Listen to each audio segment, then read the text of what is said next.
Bij de brand binnen sneuntejoen 8 appartementen in vlammen opgien. De bewoners bin alles kwijtrekken. Met dit soort dingen, dan juist inderdaad dat het echt het beste in mensen naar boven komt. Hartverwarmend, zou ik zeggen. Ben gewoon spontane acties, mensen die op Facebook dingen plaatsen. En dat creëert dan een soort van sneeuwbaleffect. En we gaan hier de hal vol staan met kleding, wat al hier spontaan inbracht is. Een van de dupjaren is conciërge Dirk van Squalle de Stapstien. Ik daar bij ze in actie kwam. Ze hadden bij van de moon jild en koffiepunten inzamelen voor Dirk en zijn vrouw. Hast du centjes in de spaarpot in? 2.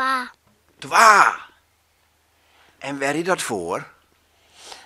Voor een nieuw huiskeepje. En hast het u in eigen spaarpot halen? Nee. Nee. Daar komt het wij. Ik ben zijn beurs. En ik had mijn hele spaarpot uit de kap hier. En toen had ik het in de doos hier. En zit er een proteïne? Ja. Hoe volle?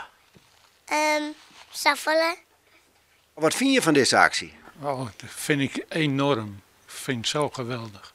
Dat had ik niet kunnen bedenken. Zoiets prachtigs. Dat de kinderen dat doen voor ons.